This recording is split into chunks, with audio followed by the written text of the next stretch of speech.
মধ্যপ্রাচ্যকে যেন আগুনে ঠেলে দেয়া হচ্ছে। দর্শক, পরিস্থিতি ভীষণ খারাপের দিকে এগিয়েছে। গতকাল ইরান তাদের আকাশসীমা বন্ধ করে দিয়েছিল, আর এই আকাশসীমা বন্ধ করার পরই তারা একটি হাইপারসনিক মিসাইল পরীক্ষা চালিয়েছে। দেখুন, ইরানের ইতিহাসে এত শক্তিশালী, এত ভয়ঙ্কর মিসাইল এর আগে কখনো তৈরি হয়নি। দর্শক, এটা সাধারণ কোনো অস্ত্র নয়, যেন আগুনের ঝড়। আর এর নাম কি রাখা হয়েছে জানেন? আখির জামা মিসাইল। আরবি ভাষায় আখির জামা মানে হচ্ছে শেষ সময়, অর্থাৎ কিয়ামতের সময়ের জন্য রাখা অস্ত্র। এবং আপনি জানেন কি, ইরানের এই মিসাইল টেস্টের কারণে ইসরায়েলের ভয় এমন পর্যায়ে পৌঁছেছে যে তাদের সরকার সরাসরি জনগণকে সতর্ক বার্তা জারি করেছে। আকাশসীমা বন্ধ করার পরপরই ইসরায়েলে ঘোষণা দেওয়া হয় মানুষ যেন দ্রুত শেল্টারে গিয়ে আশ্রয় নেয়। দেখুন, সাধারণত যখনই কোনো মিসাইল তাদের দিকে ছোড়া হয় বা তাদের আকাশসীমার ভিতরে ঢুকে পড়ে, র্যাডারে ধরা পড়ে, এরপরই সাইরেন বাজানো হয়, মানুষের মোবাইলে সতর্ক বার্তা পাঠানো হয়।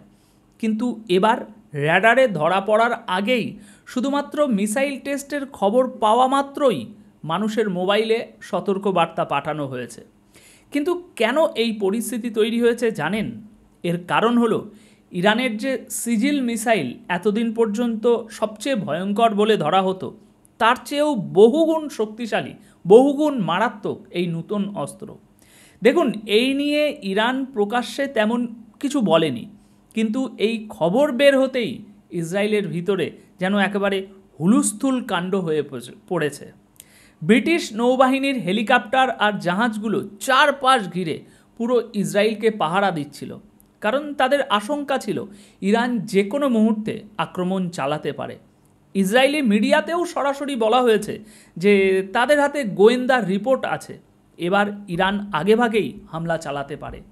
অর্থাৎ আগে ইসরায়েল নয়, উল্টো ইরানই প্রথম আঘাত আনতে পারে, অন্ততপক্ষে তাদের গোয়েন্দা রিপোর্ট অনুযায়ী। তাই এমন পরিস্থিতিতে ইসরায়েল আর তাদের জনগণের ভয় এখন চরমে উঠেছে, কারণ ইরানের মিসাইল একবার ছুটলে সেটাকে আটকানোর মতো কোনো প্রতিরক্ষা ব্যবস্থা আসলেই নেই। সোজা গিয়ে লক্ষ্যভেদ করবে আর ভয়াবহ একটা ধ্বংস ডেকে আনবে, যেমনটা এর আগে আমরা দেখেছি। এবার যদি আপনি ইসরায়েলের দিকে তাকান, এদিকে আমেরিকা আবার ইতিমধ্যেই নতুন একগাদা মিসাইল ইসরায়েলে পাঠিয়ে দিয়েছে। হ্যাঁ, যদিও ডোনাল্ড ট্রাম্প মুখে বলছে আমি যুদ্ধ চাই না, কিন্তু বাস্তবতা হলো যে মিসাইলগুলো দিয়ে ইরানকে আঘাত আনার পরিকল্পনা করা হয়েছে, যেগুলো F-35 যুদ্ধবিমান থেকে ছোড়া হবে, সেই সব ধ্বংসাত্মক অস্ত্র এখন ইসরায়েলের মাটিতেই মজুত করা হচ্ছে। এবং ইসরায়েল এই মুহূর্তে সম্পূর্ণ হাই অ্যালার্টে আছে। এবার এখানে আরেকটা খেয়াল করার দিক হলো, ইরানের পক্ষ থেকে সরাসরি বলা হয়েছে খুব অল্প সময়ের মধ্যেই তারা আক্রমণ চালাবে, আর এটাই হবে শেষ যুদ্ধ। দেখুন, একটা রাষ্ট্র যখন এমন ঘোষণা দেয়, সেটা কিন্তু সাধারণ কোনো কথা নয়। আর যখন তারা তাদের মিসাইলের নামই রাখে আখির জামা, মানে শেষ সময়, তাহলে স্পষ্ট বোঝা যায় তারা ইঙ্গিত দিচ্ছে যে এবার চূড়ান্ত যুদ্ধ একেবারে দরজায় ঠকঠক ঠকঠক করে কড়া নাড়ছে। দেখুন দর্শক, এটা তো পরিষ্কার ব্যাপার, সবাই বুঝে গেছে যে ইসরায়েল আসলে কি করতে চাইছে।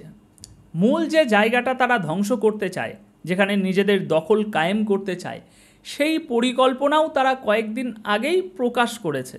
তারা স্পষ্ট বলেছে পুরো গাজা, মানে ফিলিস্তিন, তাদের হাতছাড়া করতে তারা কোনো মতেই রাজি নয় এই অবস্থাতেও। কিন্তু এত বড় একটা কাজ, সেটা করা কিভাবে সম্ভব? যুদ্ধ ছাড়া তো আর কোনো উপায় নেই।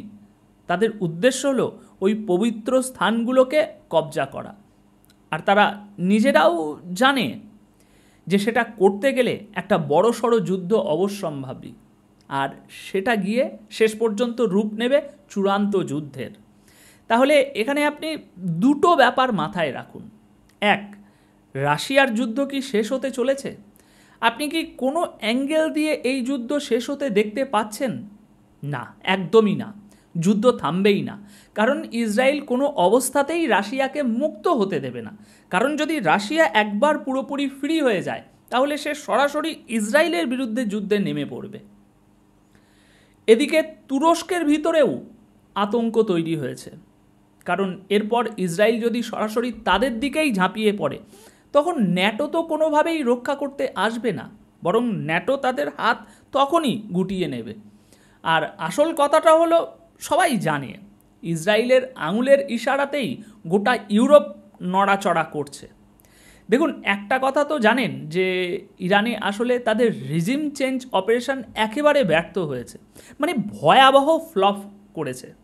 তাই এখন তারা এটা করতে বাধ্য যে সামনে এগিয়ে আরেকটা বড় পদক্ষেপ নিতেই হবে।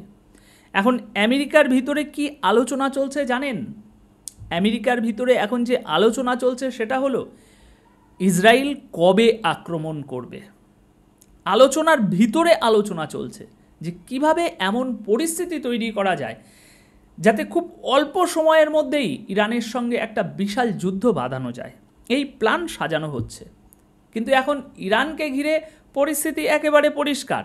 ইরানের সামরিক মহড়াগুলোই প্রমাণ করেছে যে এই মুহূর্তে তারা পুরোপুরি সার্ভাইভাল মোডে আছে।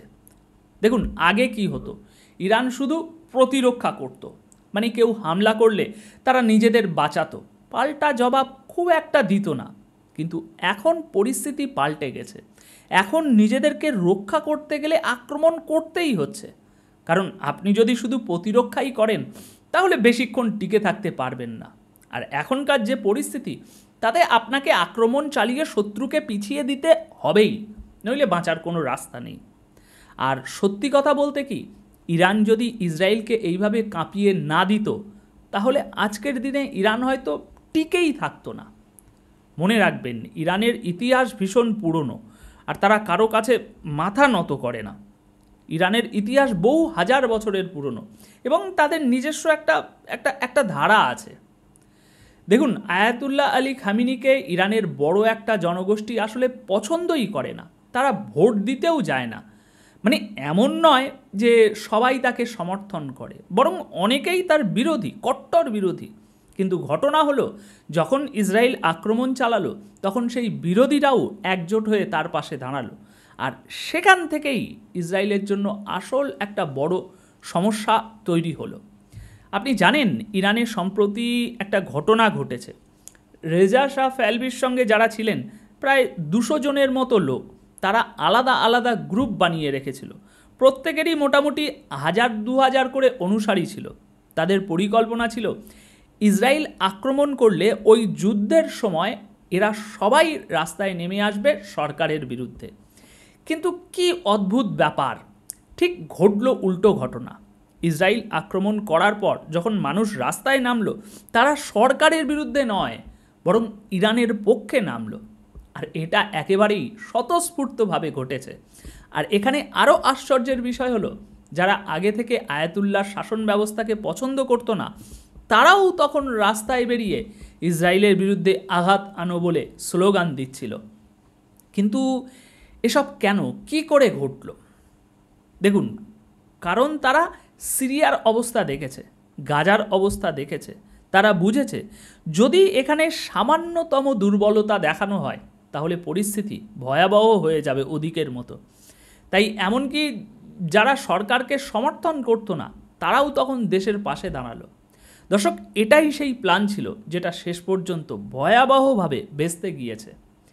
দেখুন, এখন ব্যাপারটা নিয়ে আর কোনো ধোঁয়াশা নেই। সবাই বুঝে গেছে ইসরায়েলের সঙ্গে কি ঘটতে চলেছে, ইরান সামনে কি করতে চাইছে। তবে এটাও নিশ্চিত, ওদিকে ইসরায়েলও এখন পূর্ণ মাত্রায় যুদ্ধের প্রস্তুতি নিচ্ছে। আর এই যুদ্ধে আমেরিকাও, ন্যাটোও পুরোপুরি অংশ নিচ্ছে। দেখুন, সময় খুব কম, আর সেই সময়ের সংকট দুপক্ষের জন্যেই সমান, তাদের লক্ষ্যও বিশাল। তাই বর্তমান পরিস্থিতিতে যে যুদ্ধের নতুন বৈশ্বিক মানচিত্র তৈরি হচ্ছে, সেখানে রাশিয়ার ভূমিকা হতে চলেছে অত্যন্ত গুরুত্বপূর্ণ, ক্রুশাল। আর কাল পুতিনের সঙ্গে ট্রাম্প যে কাণ্ডটা করলো সেটা তো স্পষ্ট যে সে এখন ব্যক্তিগত লড়াইয়ে নেমে পড়েছে রাশিয়ার সঙ্গে। সে বলছে কয়েকদিনের মধ্যেই দেখা যাবে কি হতে চলেছে।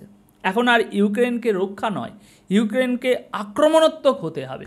আর যদি ইউক্রেন আক্রমণাত্মক হয় তাহলে পুতিন কি হাত গুটিয়ে বসে থাকবে? আমেরিকায় নিশ্চিত 2-4টে মিসাইল ফেলতে হবে। আর যখন আমেরিকার উপরে আঘাত আনতে হবে তখন লড়াইটা তো ভাই ভীষণ বড়ই হবে, তাই না? দর্শক, এটাই সেই চূড়ান্ত গল্প যা এখন এখান থেকে আমাদেরকে পরিষ্কার করে প্রত্যেককে বোঝা দরকার। এখন শেষ করার আগে দর্শক আপনার কাছে জানতে চাই, আপনাদের কি মনে হচ্ছে এই যুদ্ধের চূড়ান্ত রূপ ঠিক কীরকম হতে যাচ্ছে? আপনার মূল্যবান মতামত অবশ্যই কমেন্ট বক্সকে আজকে জানিয়ে যাবেন। ধন্যবাদ আপনাদের সকলকে।